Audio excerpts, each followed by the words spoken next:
I'm Melanie Abrams, and this is a special edition of The Whole Truth. I was lucky enough to be joined by Dr. Peniel Joesph, the Barbara Jordan Chair of Ethics and Political Values at the LBJ School, Professor of History, and Founding Director of the Center for the Study of Race and Democracy at the University of Texas at Austin. He is also an author, his most recent book being The Sword and the Shield, The Revolutionary Lives of Malcolm X and Martin Luther King Jr. He's one of the leading voices in America on race issues, and I was lucky enough to get a few moments of his time. We discussed what it is going to take for white people to remain allies beyond protests and sharing memes online. We discussed real action items that you can take today to make a difference in your community. Let's take a look at what he had to say. It's so important not to let the anger, the grief, the frustration that people have been feeling that have started these protests now.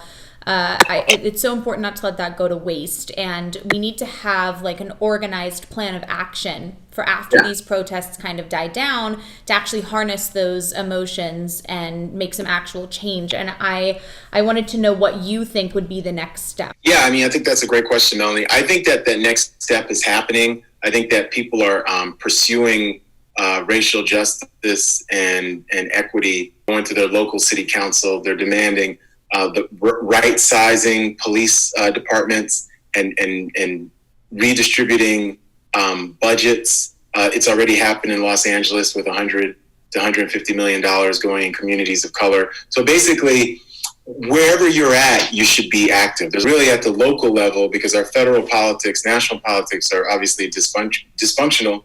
People should absolutely plan to vote. They should plan to try to organize people to vote.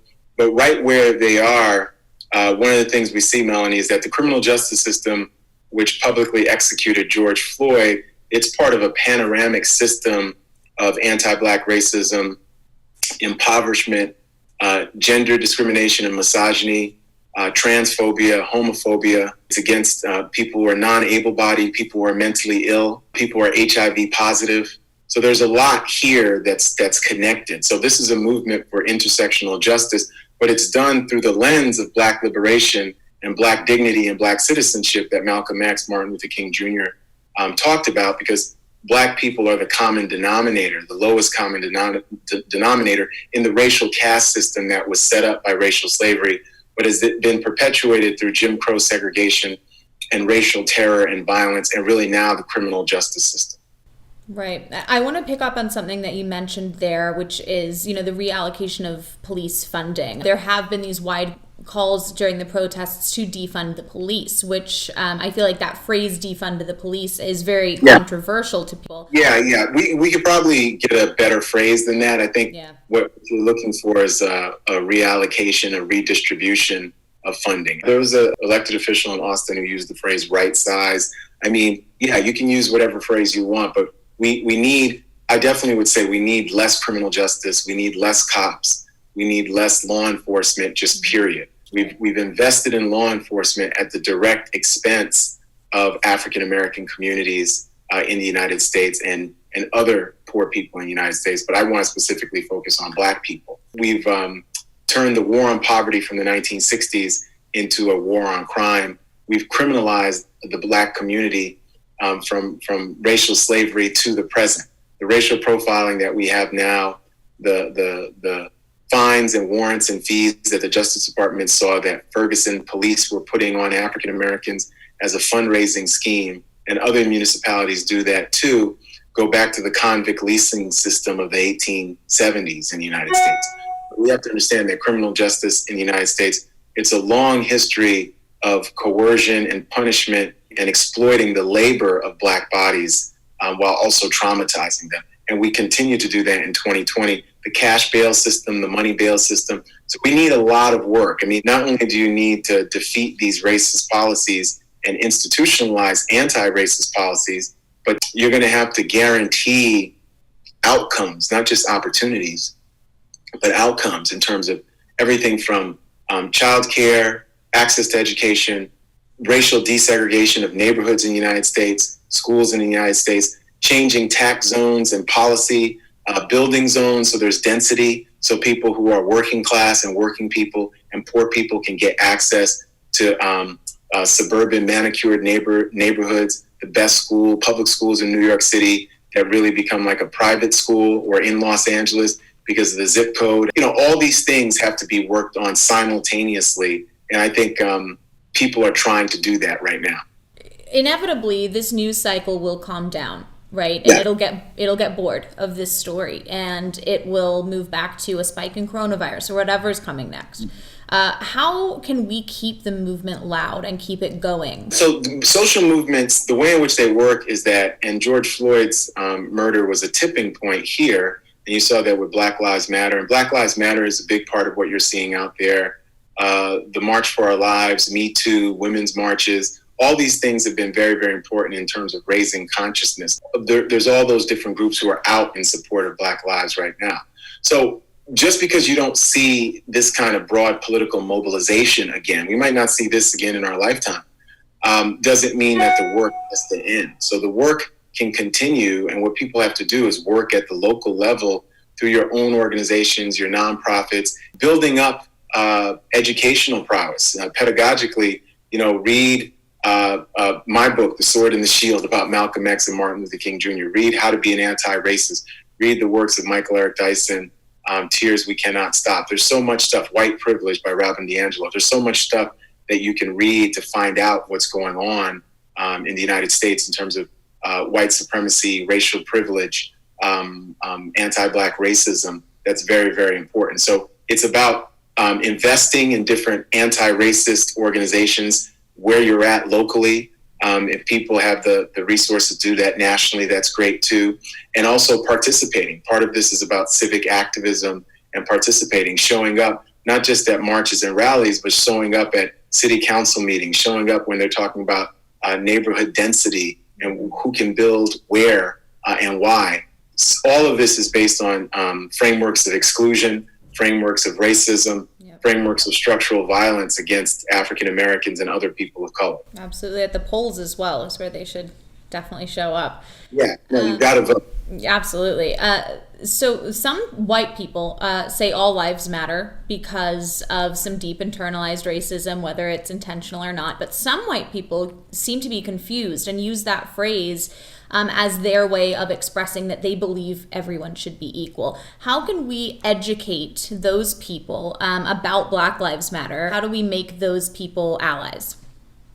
Well, I think it's tough because not everybody's ready to lead with empathy and to lead with vulnerability. So I think those people might become allies when they are ready, So you can give them a book about white privilege. You can give them a book about Black feminism. Unless you're ready to understand that we have a racial caste system in the United States, and whether or not you directly were participating in the slave trade, or whether or not you directly were participated in beating or criminalizing Black people in the United States in 2020, that you benefit and accrue material benefits from the dehumanization, the marginalization, the premature death of Black Americans, right? And so not everybody's ready to get that argument, to get that understanding. And I think that's okay. I think that there's enough allies already that if people build together, this is really this generational opportunity to actually end so many different racist structures and to end white supremacy as we know it. If you could tomorrow pass one piece of legislation that would ensure that no Black person would be killed unjustly at the hands of the police ever again, what would that piece of legislation be? Well, I think it would be reallocation at the federal and 50 statewide and local of tax dollars, monies, and grants away from anything that's connected to law enforcement and the criminal justice system, and more into one, employment for communities, and guarantee jobs for communities. Two, the desegregation of residential neighborhoods and the desegregation of public schools.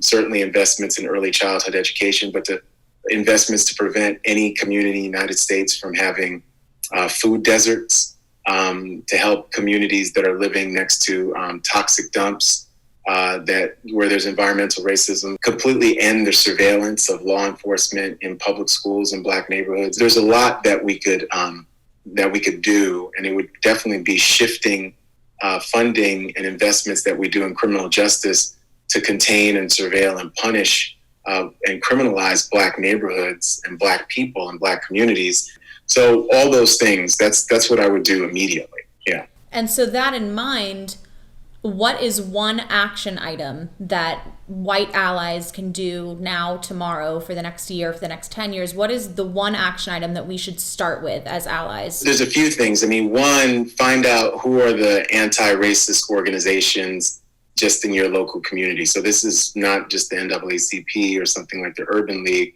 but it could be your local Black Lives Matter. In Austin, we have Austin Justice Coalition. Sometimes it's connected to a university. Find out an organization that is doing anti-racist work and just make a donation. Now, after that, you can also get materials, education materials from that same organization. They probably have it on their website.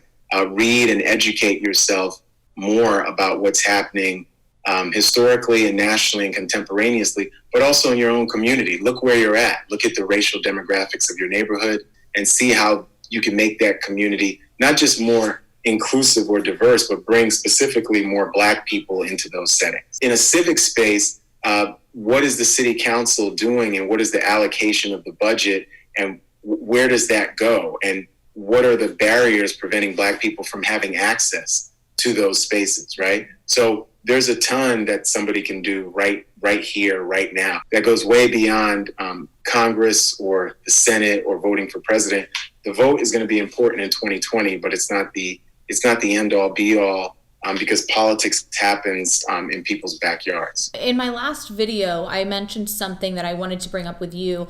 I have a lot of Black people in my life who I've noticed will sort of preface stories or Facebook posts or something with justification about themselves and like why they should be allowed in a space. You know, for instance, I have a friend, I went to high school with him, he's Black. He sort of starts everything with like, you know, I'm an educated Black man with a master's degree and XYZ. And I feel just sick about that kind of thing where there's so many white people who are not educated, don't have master's degrees. Like, how can we start a space where Black people feel like they don't have to go above and beyond the societal norm to even be accepted in society? Yeah, I mean, I think it's transforming these racist structures and institutions, Melanie, because I think you're exactly right in that sense where culturally there's a kind of cultural racism where many Black people who have not been incarcerated will say things and, you know, like their education, preface their sort of worthiness, right? And I think we're going to get away from that when we don't have the racist culture in our society that really not just stereotypes, but criminalizes African-American behavior. And let's face it, also, you know, Black people are like anybody else. They have shortcomings, they have flaws, but they rarely receive second chances, right? So you criminalize mistakes too, which is why people preface by saying, sort of giving you their resume or their bona fides, which is obviously unfortunate. And the very fact that you note that obviously means you're leading with empathy, which is very, very good. But we really need that empathy to be a collective part of our society. Besides your books, if you could have white people read one book to educate themselves on all of this, what would that book be? You know, I would say to read Ibram Kendi's How to Be an Anti-Racist, and read it alongside of White Privilege, though. I am so grateful for your expertise. This has been so helpful, and I really hope that people listen and take some of your advice, particularly about civic engagement and voting. Yeah. And thank you so much for joining me. No, thank you. Follow us on Instagram and Twitter at Whole Truth TV and click the subscribe button and hit the notification bell because we've got the whole truth on the things that matter to you coming up for you soon.